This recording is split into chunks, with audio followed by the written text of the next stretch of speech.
pledge of allegiance. I pledge allegiance to the flag of the United States of America and to the republic for which it stands, one nation, under God, indivisible, with liberty and justice for all.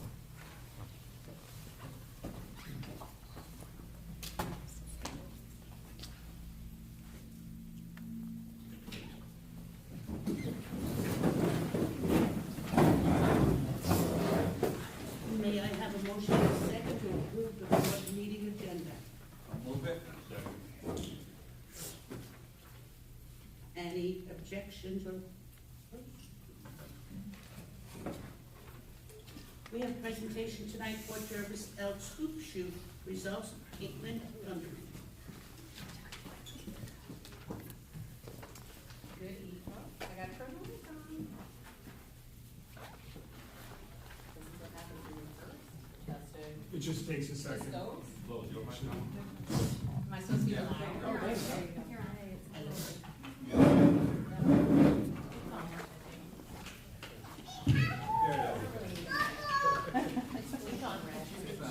All right, I don't need a microphone, so I will just project my voice. That's all.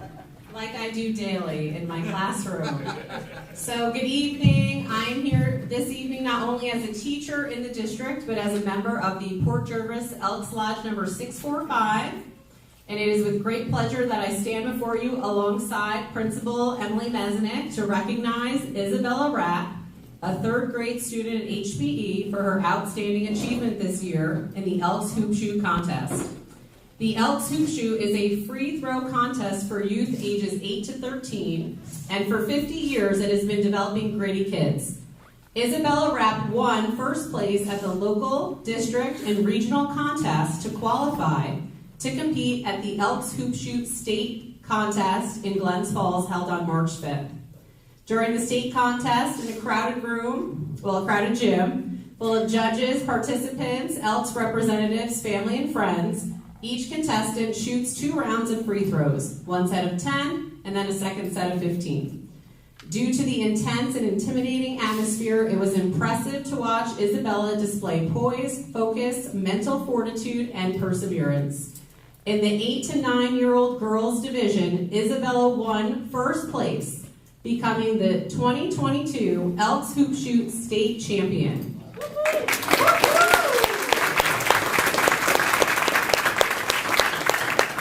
Isabella drew the first shooting slot and set the tone, making 7 out of 10 free throws in her first round, and then hitting 10 for 15 in the second round.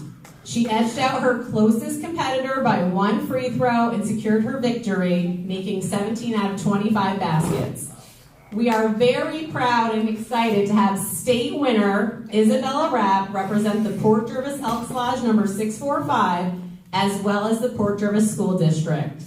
We see a bright future ahead of her, as there are many years for her to continue to compete in the hoop shoot, and we look forward to all of her accomplishments. Let's give Isabella a large round of applause. Congratulations to our state champion.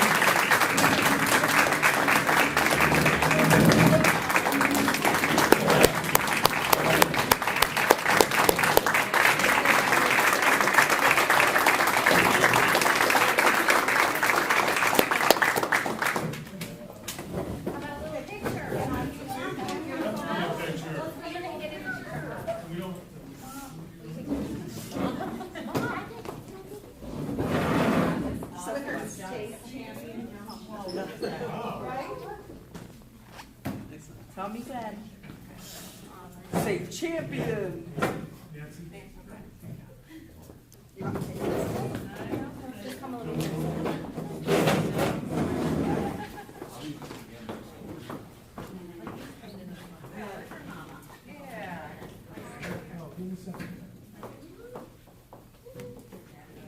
There we go.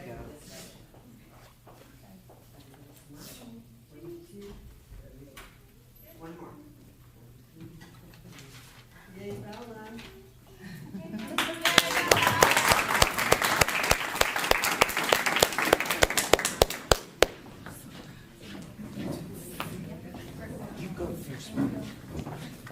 Good job.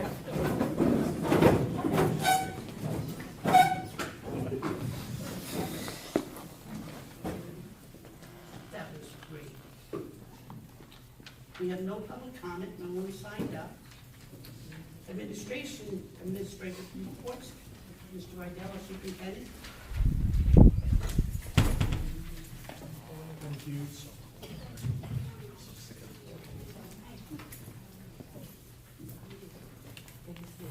Thank you very much. And 17 out of 25 shots. I wouldn't be it would make 17 out of 2,500 shots. That's really tremendous. So congratulations. And also congratulations in advance for the teachers and administrators that are on tonight's agenda for tenure. I did remark to a few of you that I can't believe it's only been 4 years or it's only been 3 years and that you're not tenured already.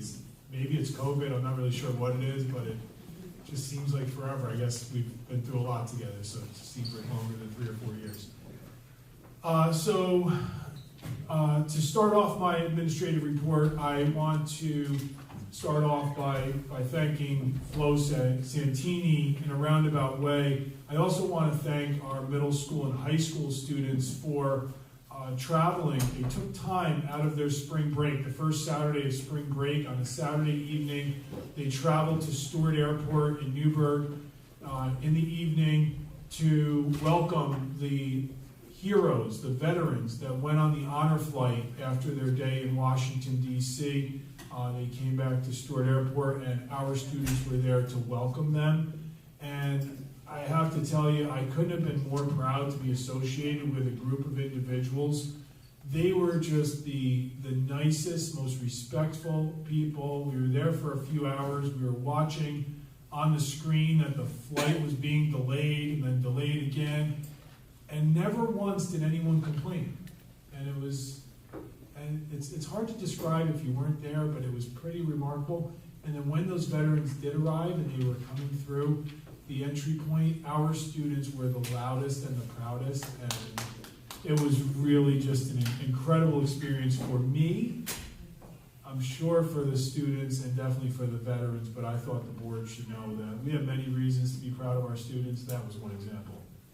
And where does Flo come into this? Flo's instrumental in organizing this along with the flight team, and she let us know about this, and we couldn't be more proud to have been a part of it. So I thank you, Flo, for that opportunity for our students. I also want to spend a few moments to go over really 2 items that are on the agenda this evening. On the screens around the cafeteria, folks in the audience as well as the board, you can follow along with the slideshow. Hopefully it's large enough for those in the back there. But one of the items is the BoCES budget. This is actually the reason, the BoCES budget and the vote that's the reason why we're having the meeting on this particular date as opposed to our traditional Tuesday evening. All component school districts of Orange Ulster BoCES are meeting this evening to vote on the BoCES administrative budget for the 2022-23 school year.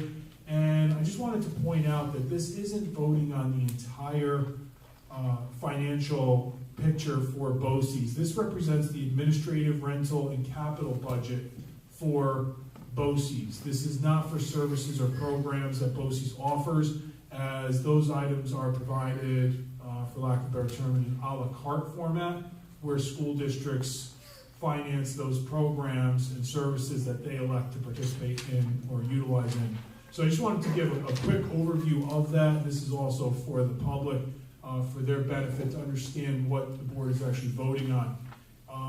It's for the central administration salaries. This is all for BoCES, right? So all for the Orange Ulster BoCES central administration salaries. There's support staff salaries that are in the central office, benefits, certain contractual expenses, and you'll notice those items that I just referenced, they actually went down 0.72% from year to year, from this current year to next year's budget. So that was a decrease in their admin budget. This item that we're voting on this evening also includes the BoCES retiree health insurance, and that's actually the largest portion of it. And as one would predict, that portion went up from year to year. So no real surprise there. The rental and capital budget items in this budget decreased by about 1.68% from year to year. So the total budget proposed for these items for the Orange Ulster BOCES administrative budget is $9,689,654. So where does that come in as far as an individual school district? Each school district is responsible for their allocation that is based on our WADA, right? The resident weighted daily average attendance. So the RWADA for Port Jervis gives us about a 5.14% share, which comes out to be about $498,345.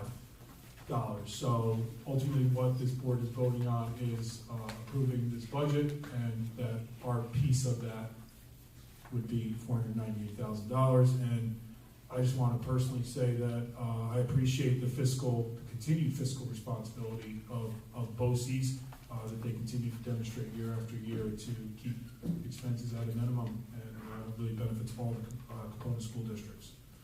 So I don't know if there are any questions on the BOCES budget. Okay. So next up is we'll keep on the theme of budget. This would be the proposed budget for the Port Jervis City School District, and tonight we're seeking adoption of that. And this would basically be to finalize what will be on the ballots for our community at our May 17th vote. As a reminder, I'll probably say it a few times during this, polls open 7 a.m., close at 9 p.m., and as in previous years, the polling locations are at HPE, middle school, and high school. So unfortunately, John Tim could not be here this evening. He's under the weather, for lack of a better term. But I do want to stress that this has been a team effort, and really it would have been great if John was able to do this presentation, because I think he deserves that for his outstanding work in navigating through this process, and again, just really deserves to do this presentation. So, but based on circumstances, I will provide the overview this evening, and we'll answer any questions that you may have, and I'll also do it in a manner that's a bit repetitive for some of the board members that have been through the workshops, just for the benefit of, we have quite an audience this evening, and perhaps those that are watching from home. So the final aid runs are in, as the board knows, and I'm just going to get to slide 2. And there are a few changes to the final numbers, but these are relatively minor and do not impact any of the programs we've been discussing throughout this process. Some portions of the aid run went up, some went down, but again, they were manageable numbers where, again, I'll get to it in a subsequent slide of what this means to our ultimate budget, but I will tell you that it does not impact the bottom line regarding the tax levy. So here are the specifics. Aid is, of course, a large portion of the revenue for our school district, and the final run includes approximately $50,690,308 in aid, and this does represent clearly a significant increase in aid from our current school year to next school year, and that's highlighted in a later slide, but it is down about $130,000 from our previous presentations, the ones that we've gone through since January. But again, that number allowed it to be within the realm of being manageable and allowed us to then react to it. The aid for the UPK line particularly increased an additional $385,000 from our previous reports, and so that brings our number, the line, to over $1.1 million in potential reimbursement. So pretty significant increases on there compared to our current school year, nearly 3 times what our current school year was allocated. Ultimately, this will allow for increased slots at Project Discovery, our community-based location, and I'm exceptionally proud that it appears that things are coming together to launch a pre-K section in our school district if this proposal is ultimately adopted and voted upon by the community. But regardless, to prepare for that, if it is approved tonight, we will begin the lottery registration process as soon as this week. And I will return to revenue items in just a minute. Going on to the next slide, as Mr. Tim said, or stated in previous presentation, this slide indicates the options that existed for us as a school district if the final aid run was anything less than the initial proposed budgets. And due to the amount of this difference, the first option, which is the optimal option, is sufficient. What we did was we ended up removing some portions, small percentages of allocations from various lines to ultimately address that delta.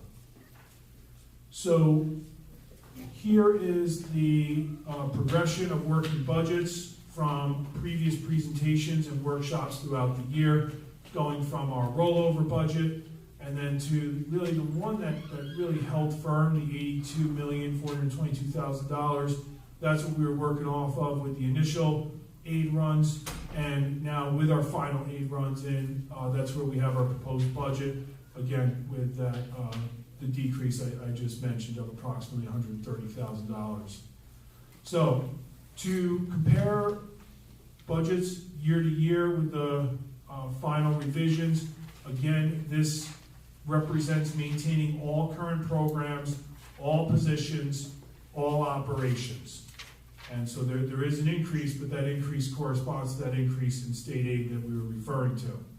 So on the next slide, we will see that once again, the tax levy in this proposal remains unchanged, so a 0% tax levy increase. This would be the second year in a row of a 0% tax levy increase if adopted. And just to highlight some of the items that represent contributors to this increase, or you could also look at it as how are we utilizing some of this increase in aid that our district is, quite frankly, entitled to and is receiving. That includes salary for the pre-K teacher. We're going to take some of that aid. That normally what we do is that aid just flows through us and to the outside agency or agencies. In this case, we having our own program, that aid will flow into our district and be kept by our district to reimburse us for portions of our expenses for the pre-K program. It also includes an additional elementary assistant principal as we continue to expand programs and so forth. It makes it the optimal time to do that. And also there are significant increases in line items that I think anyone would predict because we're all doing it in our own budgets, which is things such as gas, natural gas, diesel, all very large expenses for a school district. Literally, we did 100% increases in our budget for that, and which just seems like it wouldn't be reality, but if you look at the actual expenses for those, it's unfortunately reality.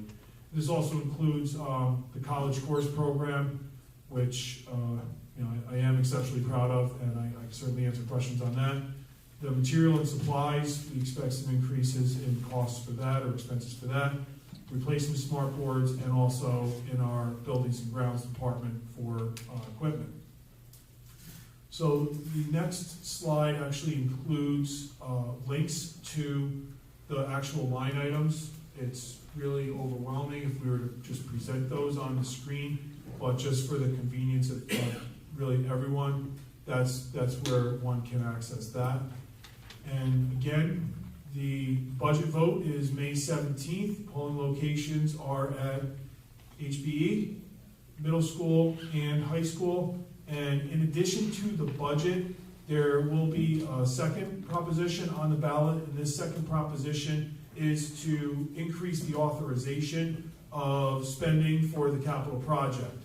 So that would include the addition, the renovations of the current middle school, converting it to a K-5 building, converting ASK. Again, that work is much smaller in scope than what would take place at the middle school, but converting the ASK portion of this building to a middle school for grades 6 through 8, and also relocating district office from our current location on Thompson Street up to the 209 complex in ASK. This project, when it's all said and done, will improve and increase opportunities and programming for every grade, every student in our district. It will address the needs of our building conditions, particularly at the current middle school and district office. And personally, and I know I speak for Natasha and John, we're really looking forward to being on the school campus in 2 years, just being that much more involved with each of the buildings on a day-to-day basis.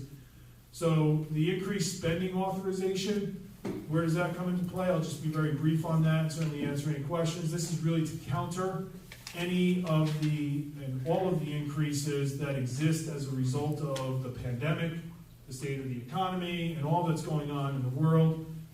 This increase, like the overall project, if approved, will yield in zero impact to taxes, and this spending will be through the use of unappropriated fund balance that the district currently has available. So that's where that funding would come from if approved.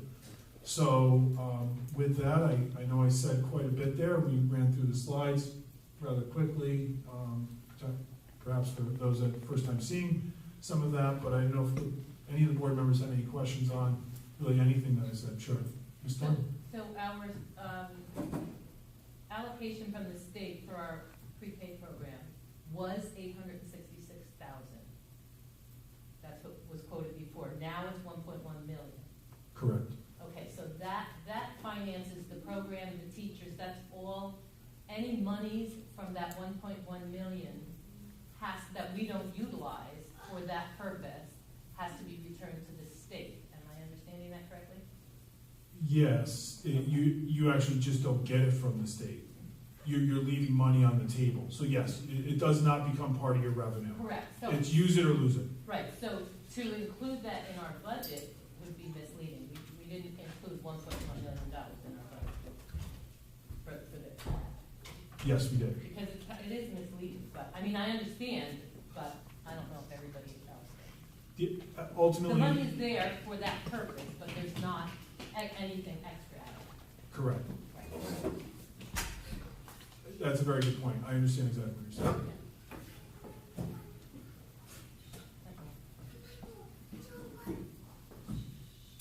Would now be an appropriate time to ask some logistical questions about the capital project and the subsequent, the program that we're gonna be offering to middle schoolers, or should we do that later? No, it's absolutely fine. What I can do is I can just provide answers to what has a firm plan and what plans are being developed. But absolutely, yeah, by all means. So I know one of the things that we're looking at as a district is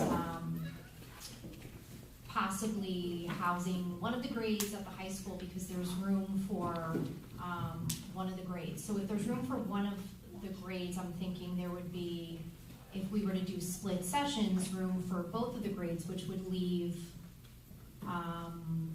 the middle school empty. I guess I'm wondering, and just wondering if we could open it up for discussion, just the possibility of split sessions just for 7th and 8th grade, what that looks like, what the advantages and the disadvantages are. I'm not saying that I'm a proponent for it one way or the other, but you know, in some discussions with various members of the community, I'm wondering if there are a lot of advantages to having split sessions for 7th and 8th graders. I know if they were to stay, if even one of the grades were to stay at the middle school, they wouldn't have access to all the facilities. For example, you know, my son will be going there next year, and you know, he looks forward, like most middle school boys do, going to phys ed, so they won't have access to the gym, they won't have access to, you know, I think a full service cafeteria. So I'm just wondering if, you know, they were both to be here, their administrators could follow them, they would have access to the gym down at the elementary side of the building for like 2 periods in the morning.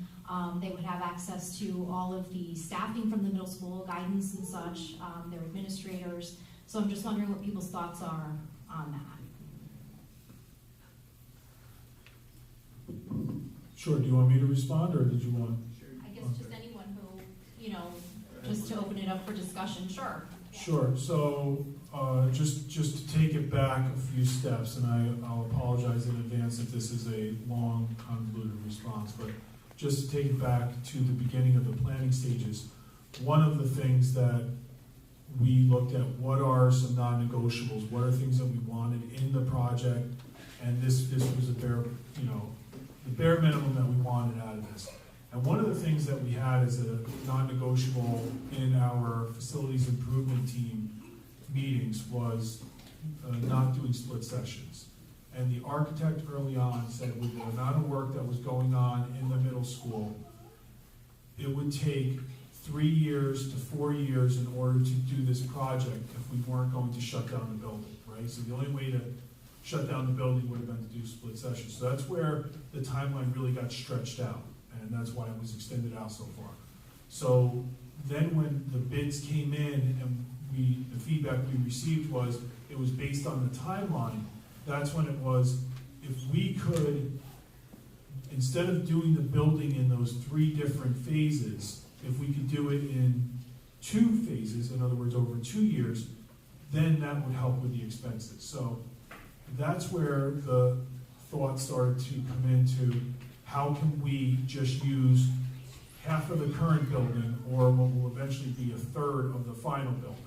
So instead of doing an addition, beginning the addition this summer and doing that throughout the next school year, and then the following summer working on asbestos abatement on the middle, what would now be the middle section, which would be, I guess, where the cafeteria and gym, the current gym are.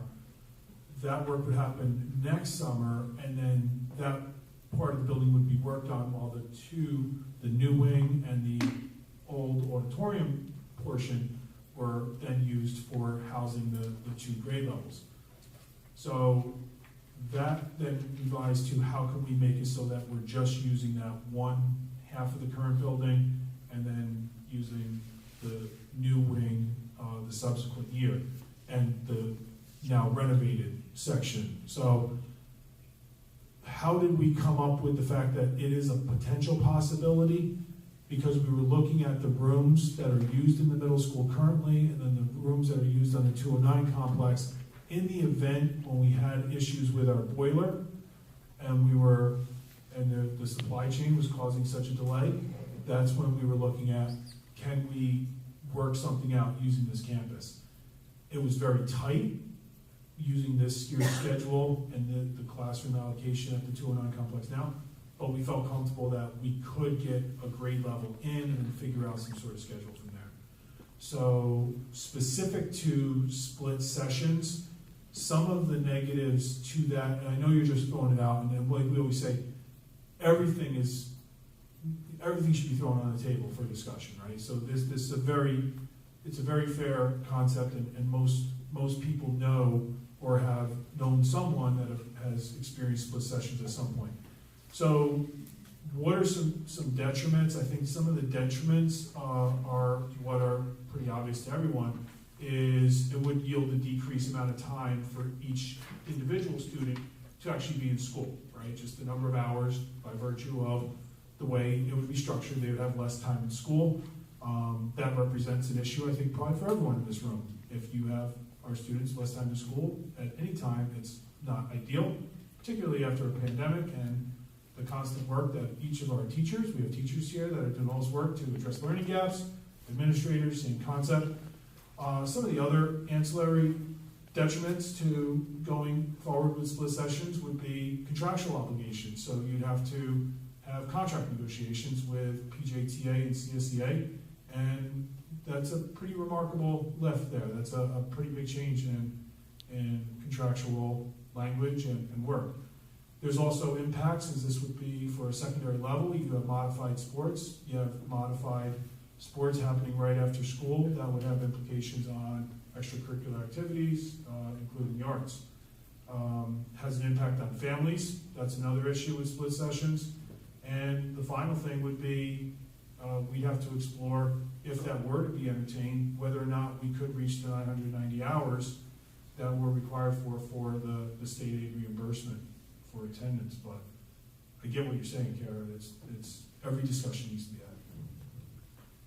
Mike, I think the hard part is once we decided to go to a 2-year project, the dynamics of this changed drastically. And even by the architect's admittance, he went from, well, there's going to be minor interruptions to, yes, there's going to be a lot of interruptions. And I mean, I've been in construction for 40 years. I will tell you that it is going to be tough for the kids in 7th grade. And I really think they're getting the short end of the stick here. educationally, and you know, I have not hidden my feelings on the safety of the issue. You know, I hear everything you say about split sessions. I am not an educator. That is not my forte, and you know, but I would hope if it did come to that the unions would be open-minded to work with us for the safety and the benefit of the children. You know, I don't know. I mean, I think it certainly warrants a discussion. You know, I know money is not always the issue, but, you know, I think if we were not to have the kids in the building, we're going to complete the project in a much shorter time. And instead of looking at 2 years or 2 years plus, depending on what the product availability is, it would cut that down drastically. And yes, it would be a major inconvenience for a little over a year. I mean, I personally think it's worth a discussion, but you know, I appreciate your expertise in the education part of it. You know, I don't think it's a good situation no matter which way it goes. But you know, I certainly think it's worth discussing. I have to agree with Bill. No matter how you look at this, there's going to be disruptions. I've had parents, I've had teachers, I've had staff come to me, and the biggest concern right now is where are we going to put the students? And the other concern is the students that are left in the building, health and safety, which is something I've been very vocal on the whole time too. What other options do we have? We need to sit down, we need to talk to everyone that's involved and find out what kind of solutions, options we can come up with to shorten this project without any disruption to our learning community. And you know my standpoint on the whole thing. I'll just review it for those people that don't. I think absolutely split sessions should be investigated. I have made no secret about it. And I know you said initially it was non-negotiable, but so is the money, and we're negotiating that. We have to change. We have to move for what's best for the district and for what's best for our students. I cannot, it keeps me awake at night thinking about the asbestos issue. I know what they say, but it's all well and good until something happens to a child. I also think that another safety issue is banging on the structure of that building when students are in it. It's a 100-year-old building. I don't think students should be in that at all, or staff. Again, I can appreciate the educational viewpoint because I'm not an educator either. But we've just come through COVID, and yes, there are educational gaps. There's everything, you know, that our teaching staff says, all of those problems. But yet, when it comes to this building, I feel like we're throwing our kids, our lambs into the fire. That's my feeling, and you know that. I've made no secret about it. Yeah, we can't afford to lose any more instructional time. I mean, we lost a lot of time over COVID, and we can't afford to lose any instructional time. That's why we need to find out how we can do this with keeping good instruction going. But their safety has to be paramount. Has to be paramount, and that's, you know, I think having children in that building it makes us culpable if anything happens to a child. So, yeah, I'm not sure how you want to have this discussion, if this is that discussion or what venue you wanted to do. This is an extremely large pivot from every direction we were going in regards to this project. So really the number one thing that we were looking at was how do we reduce the cost without reducing the scope of work, and this was the solution that was come up with. This was a really an outstanding committee that has been meeting really multiple times a week, but as a district once a week for the past several weeks to come up with a plan specific for the 209 complex to have the grade up here. I can speak in regards to education and in some regards to the finance part, but I can't speak to engineering or architecture for construction.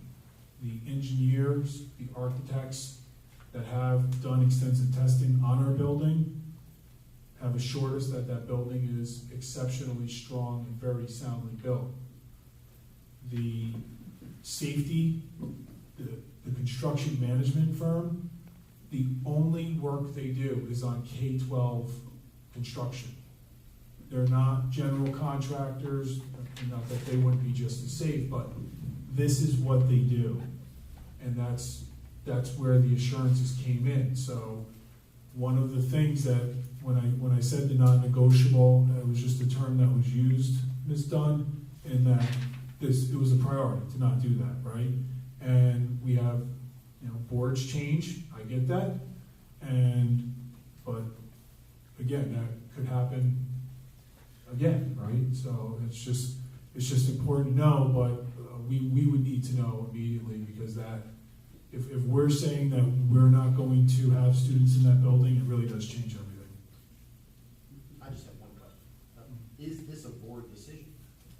Does the board have to make a decision based on this, or is this just like an idea that the board is throwing out there? Is this something that we have to decide on? I think that we need the board's support, because I'm hearing things like throwing lambs, where are they?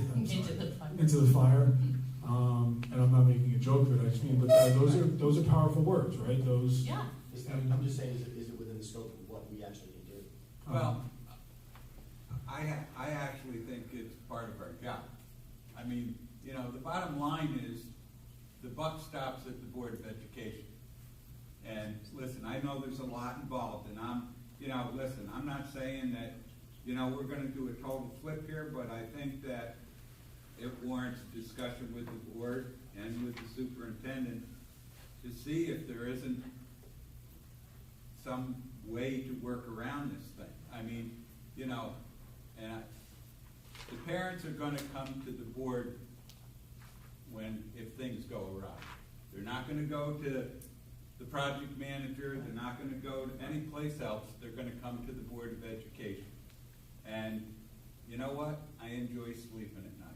And listen, I know it's a tough situation, Mike, no matter how we do this thing. I know that this is kind of like, a major shock at this point in the program here, but, originally I was hoping that we could at least address the modular situation, and that kind of went to the wayside, and, nothing materialized with that. But it doesn't change the fact of how I feel as a board member and how I feel about, the children. Listen, it's not a good situation for anybody. It's not a good situation for the teachers or the students or the board or the superintendent. It's just at the end of the day, I think as a board member, we want to know that we explored every avenue and made the best final decision that we can make. Right. If we're talking of vacating the building, having nobody in the building, and we're not agreeing on a split session, we might have to revisit the modulars if there's nowhere else to go right now. Well, it's kind of late in the game for that. And listen, Mike brought up some points here tonight that I never thought about, about enough hours for the students. I don't know about those things, but I need to hear about those things. So, I don't think that anybody here on the board is trying to cause a big upheaval here, but I think between the board and Mike, I think we really need to just have a little bit more discussion on this, Absolutely, and, I will say that, these are all very good points. A tremendous amount of work from many different entities and stakeholders has gone into how do we provide the best instruction with the least interruptions, with the least disruptions, and always the highest priority is the health and safety of our students, right? There's absolutely nothing that I would do that would have anything other than having the complete assurance that each and every student, as well as each and every faculty, staff member, administrator, was safe. We'd never do that. Quite frankly, It's why I was working very hard and was probably considered a nuisance to the architect, because I didn't like the original plan that included, once we were in year 2, that the students would actually come out and have a walkway in the front of the building to then get to the new section. And Nancy, that was a non-negotiable. I kept saying, I can't get behind this. There has to be a different plan. And he kept saying there is no other plan. And I said, then it doesn't work. And we were still moving forward with it, with the expectation that somehow we were going to have to build a temporary wall. I was not going to have students at a predictable time walking outside under a covered thing with, just some, relatively temporary barrier. It's not the world we live in. So I'm sorry for going on a tangent, but health and safety is paramount. That goes without saying. It exceeds everything. But yeah, I do need to know what the current direction of this is, because this would be a major shift. Well, go ahead. I can't, I'm not even gonna pretend to know that I have any clue with respect to education at all. And what Karen brought up is a good point. But all the things Mike brought up too are, I have no clue. This is why we hired, I hired the superintendent, and hopefully he gives us the right information and does the right thing. I wouldn't even pretend to know what has gone into this whole thing just to make it right. I do know that there is an end goal that is going to benefit the entire district. That's all I know. So I really can't give you an opinion because I don't have one. I just don't have the right frame. I don't have the right purview. And thanks for that, Brian. It will benefit the entire district, and it's in my opinion that this plan will ultimately develop into something that proves to benefit the whole community for decades. It's really an outstanding plan. This, what takes place over the next 2 years, that is our responsibility to make sure that it is of minimal disruptions, which is why some of those expenses are higher. We were at the construction kickoff meeting, for lack of a better term, the other day. So with all the contractors in, all those contracts that you approved, they were all in for a general meeting. And one of those things was about the second shift work. What happens at second shift? What's the expectation? We spoke about how we were going to try to use our buildings and grounds team to help clear out rooms so they could start as early as possible in June of clearing out rooms, so that way the asbestos abatement could start as early in the summer as possible to ensure that it was completed before the start of the school year, right? So that's a key aspect of the safety piece. But we went over second shift work, weekend work. What does that look like? How do you schedule it, et cetera? So those things all come into play because we really have this phased out and staged out, so that way disruptions are kept to a minimum and safety is kept to a premium. Mike, maybe what we need too, listen, I appreciate the position you're in and how difficult this is. I know Lou has got a lot of experience and stuff. As a board member, I have to say, the only key thing we keep hearing is we got it, we got it, we got it, but I don't know what we've got. I don't know what the procedure is for the barrier walls or, things like that. The last conversation, that I remember distinctly hearing was, well, I guess since we're going to have more noise, we better think about putting another $25,000 in for insulation in the walls. I can't believe that wasn't something that was included in the first part, So those kind of things make me a little nervous.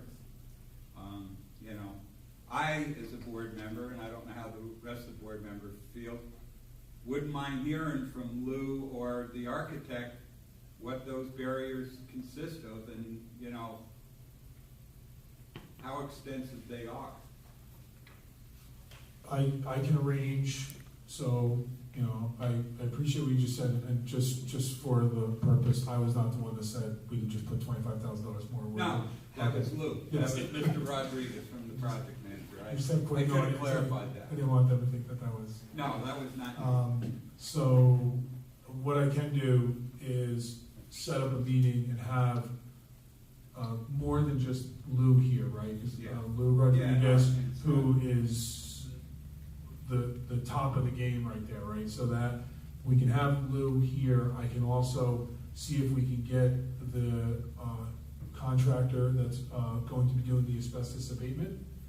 And then also there'll be a testing company, which has not been assigned yet, hasn't gone out for RFP yet. Yeah. But we can even have someone that's in that field come and meet with the board to talk about, A, what does the construction management firm do? And Lou Rodriguez will know all the components of those walls, et cetera. I don't know that we need an architect here for that. I think Lou is probably the person we want to speak with, as well as Dennis York, who is our local project superintendent. He'll be the one that's on site every day. We can have those two individuals here, like I said, someone from the asbestos abatement, the hazardous materials group, and really just answer any questions that the board has. And I will tell you, I think you've come to learn from me, I do ask a lot of questions, and I then follow up with additional questions after I've digested those answers. Every question I've asked from them, from those individuals I just referenced, has been right on and given the confidence to move forward. That's where it became our job to problem solve, and how do we make it so that our students have the least interruptions. The work that this team has done to develop a plan for the eighth graders to come into this building, and quite frankly, really everyone that we've encountered in that, because in our meetings, and just the other day was an example, at the end of it, we go on little excursions throughout the building to check on the floor plans that we just said we were going to use for this or for that. And as we've gone into different spaces, there have been teachers that we say, oh, we're just seeing if perhaps we can get one additional teacher desk in here.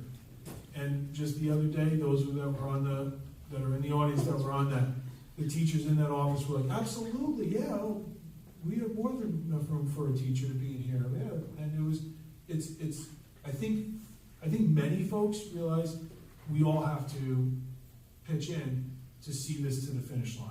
So again, apologize for the tangent, but I just wanted to make sure I did everything I could to make it so we don't pivot as far. Let me just say this, that I don't want to insinuate in any way that you don't have the health and safety of the children. That's not the issue. I think, having been a nurse for as long as I have been a nurse and seen every possible, we had a school collapse, so we've had all kinds of stuff I've worked with, and it's all okay till it's not okay. So if we have to investigate split sessions, whether it happens that way or it doesn't happen that way, this is worth our time. And I think, as might be, a bump in the road, but I think that we have to investigate absolutely every avenue in terms of getting the kids out of that building that we possibly can. I think everyone that you call in here, whether it be construction, whether it be asbestos abatement people, they're all going to say everything's fine. It's still not going to convince me. I think for reassurance, we should hear from them. And I still personally think we're playing with Jenga here, but I would like to hear what they have to say. Mm-hmm. Yeah, I think that's important as well. I do want to hear. I would also, I think, like to hear what they have to say, but I'm also wondering if it's possible to hear from the team that you're speaking of that maybe came up with the plan, because I'm interested in the logistics of the program and what that would look like as well. And maybe we could look at some of the things that you cited as possible disadvantages and see if we could look into just problem solve and talk about, because I know there were at least 2 times in my career that the district went to split sessions. How were those things addressed? Were the students able to participate in modified sports, that kind of thing? Just wonderings that I have, just so I can reconcile this and we can make the best decision for the the students and the staff moving forward. Good talk. Let's go for now.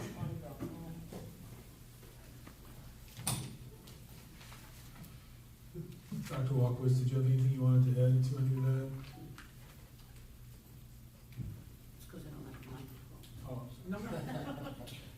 Take that, please. I just wanted to, there is a team. We did meet about this with our education team. We have a scheduling team, which is considering all the options within this building. And we've done this since probably the beginning of January, just on our end, and then rolling it out to see what the capacity is. So we've done a lot of the legwork. I know that hasn't been presented here tonight, but that's something we could probably put together.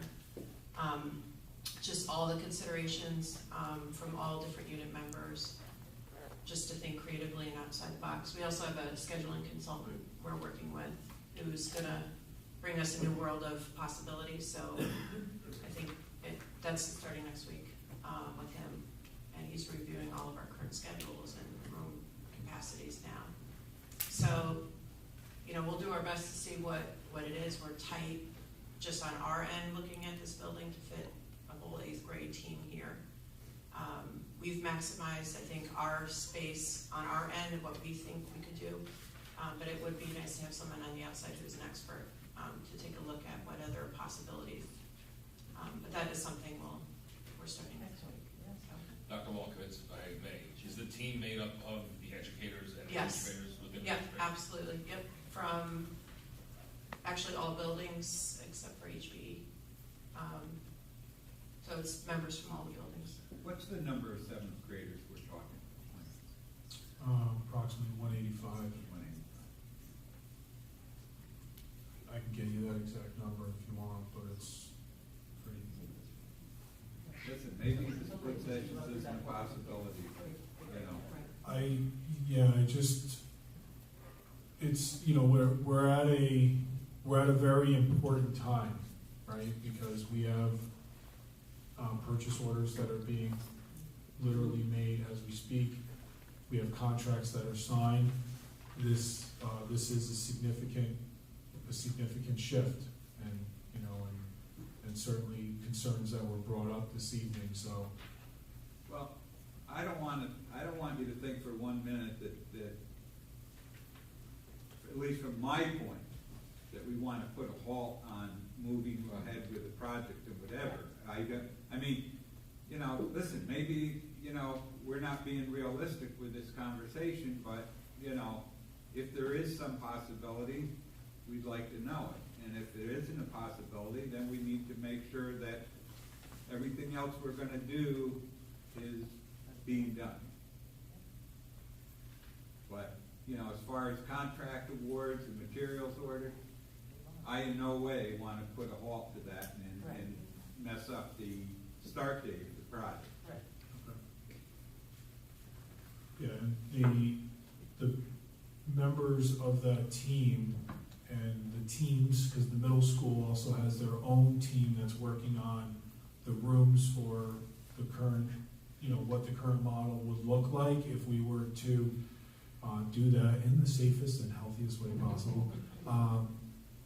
They've done an outstanding job. Mr. Murata and Ms. Cook have shared that insight and how those students will go from class to class and how those programs will be done. And we will need to be creative with using that current auditorium and some immediate renovations on that to allow that to be gym space. Is it a gym? Absolutely not. Is it perfect? No. But we also have some pretty outstanding physical education teachers. One of them is potentially here in the audience. Well, we definitely have one physical education teacher that's here, Mr. Toka. But Mr. Drew was here a short time ago.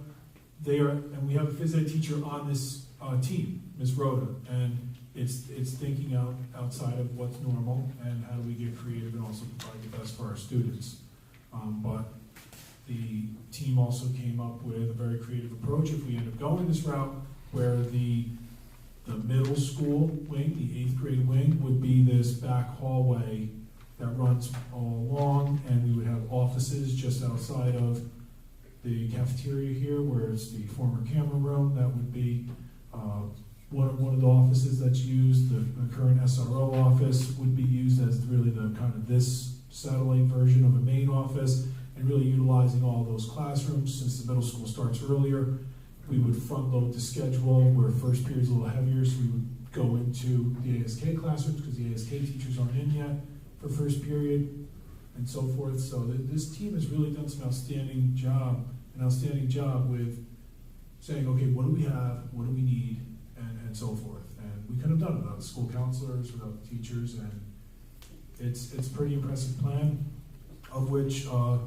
Natasha and I this week are finalizing really all those moving parts, trying to make it summarized, and then we're going to start meeting with the teachers of both the middle school and then eventually the high school and ASK of what this looks like for next year. Like I said, this is a pretty big pivot. Thank you. I would be willing, and the board has to be comfortable with that. I know time isn't that a problem. You know, I and maybe one or two of the other board members would be willing to meet with you during the day to, you know, sooner rather than later, to just have a little bit more discussion about this. You know, but the board has to be comfortable with that. And, you know, it's hard to get all the board members together for another meeting night, but you know, if we're going to hear from the experts, we would all want to be there, and I understand that.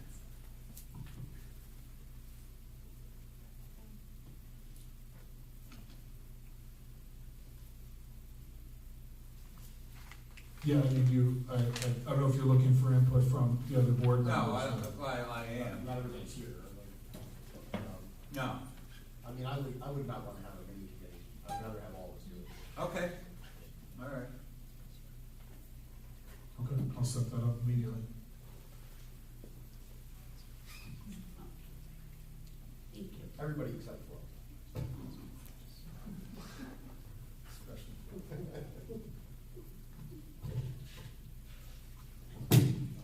Like we got it in a minute, so.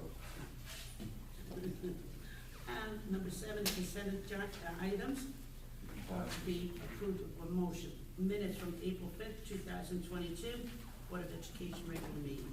Minutes, CPSE meeting, minutes for 3/18, 3/29, 3/30.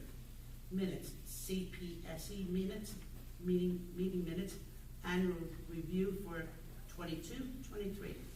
4, 3/29, 3/30, 3/31. Minutes, CSE meeting minutes from 3/23, 3/28, 3/29, 3/30, 3/31, 4/1, 4/4, 4/5, 4/6, 4/7, 4/8. Minutes, CSE meetings, annual review for 22-23 from 3/2, 3/25, 3/28, 3/29, 3/30, 3/31, 4/1, 4/4, 4/5, 4/6, 4/7, and 4/8. Disposal of unusable, outdated, irreplaceable, irreparable equipment. Can I get a motion in a second? Approval of consent agenda items as listed. I'll move it. I'll second. All in favor? Aye. So moved. Personal employment items, all can be approved with one motion. These items include resignation support staff position 476, school monitor, appointment instructional staff vacancy 2410, position 219, special education teacher, appointment instructional staff vacancy 2414, position 285, special education teacher, appointment instructional staff vacancy 2427, position 3719, family and consumer science teacher. Tenure appointments: Amanda Ashbrook, Jordan Drew, Thomas Dupatoka, Colleen Cohen, Candace Roach, Beth Wendell, Sadie Roosevelt. May I have a motion in a second? I'll move it. Second? All in favor? Aye. Okay, motion.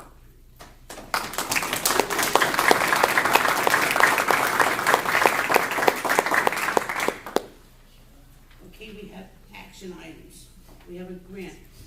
Jervis Educational Foundation grant funds to HBE. Can I have a motion in a second? I'll move it. I'll second.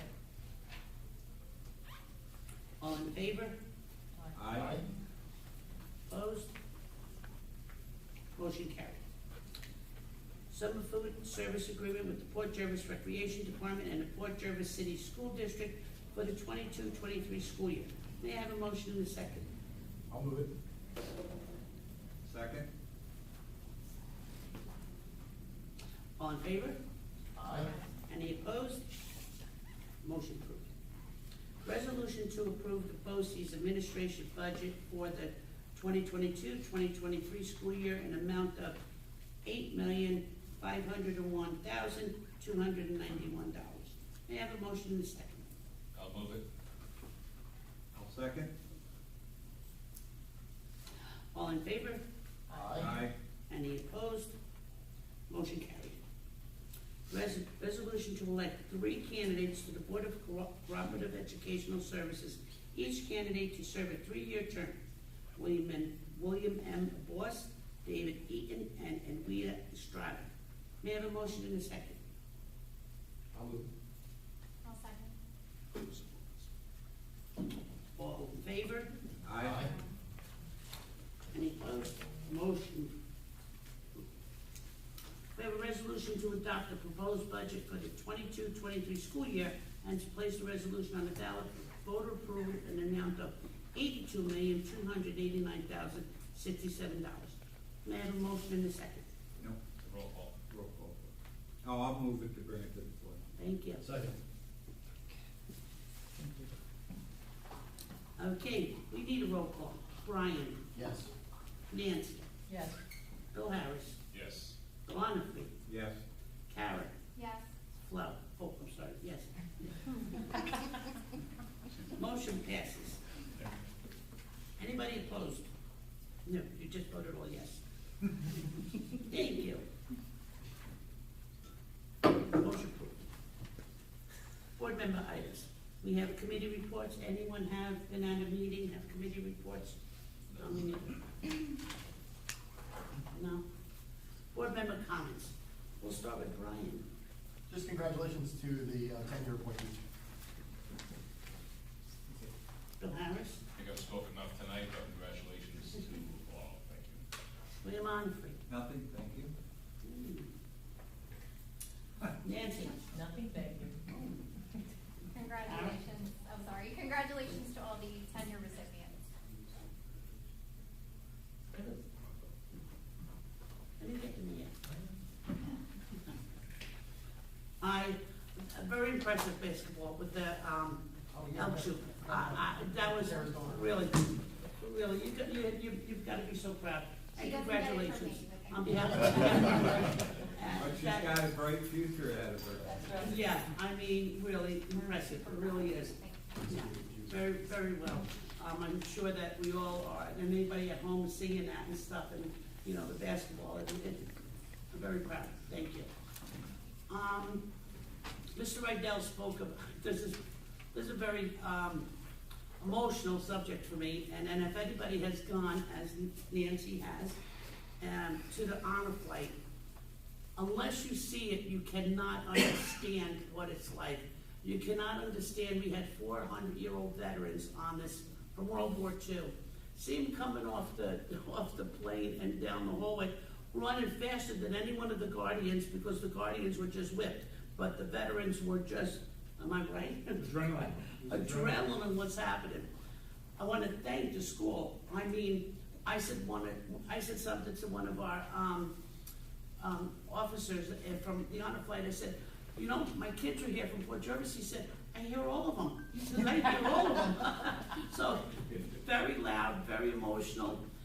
He thanked me for bringing, because I said I didn't bring them. It was Mr. Rydell that got it together and stuff. It's something that we say thank you to a World War II or Korean, Cold War.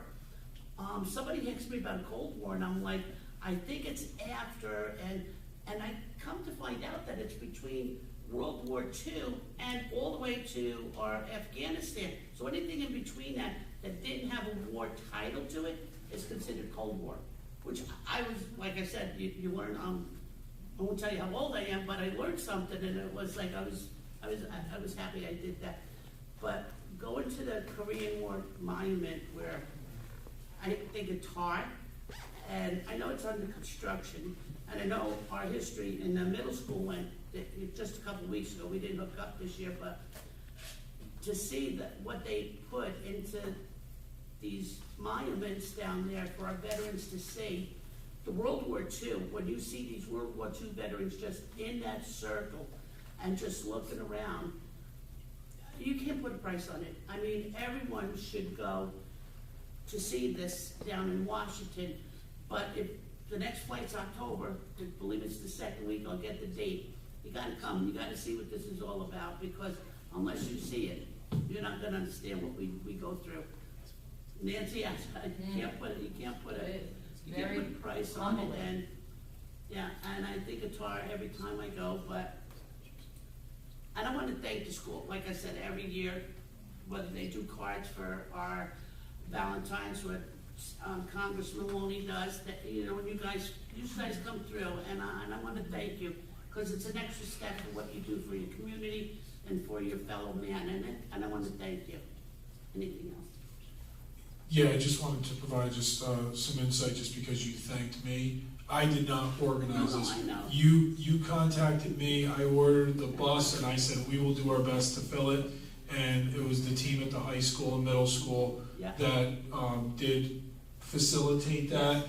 It's really our students deserve the thanks, because they stepped up. They didn't know what they were fully going to, many of them.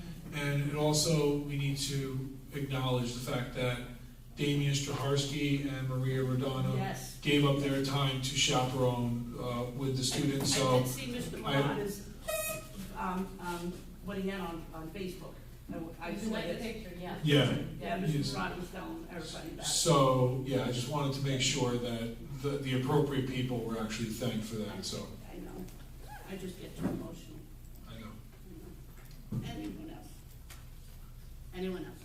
Anybody else? Okay. Motion in the second to adjourn the meeting? No, please remember.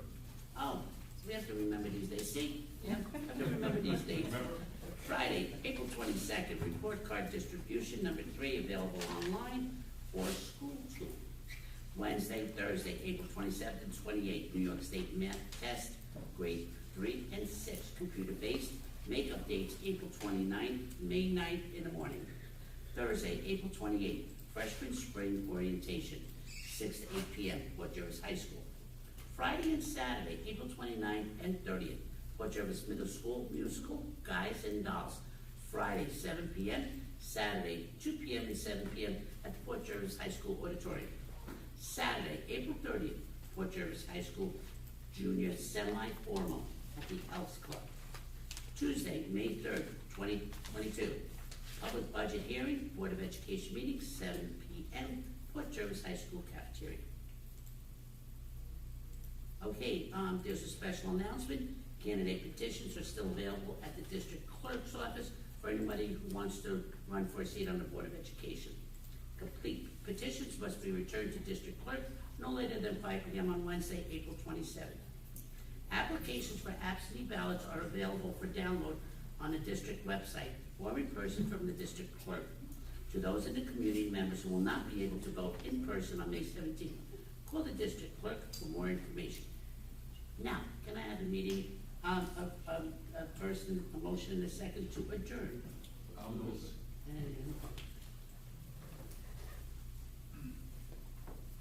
All in favor? Aye. Anyone opposed? Okay, motion passed. We are adjourned.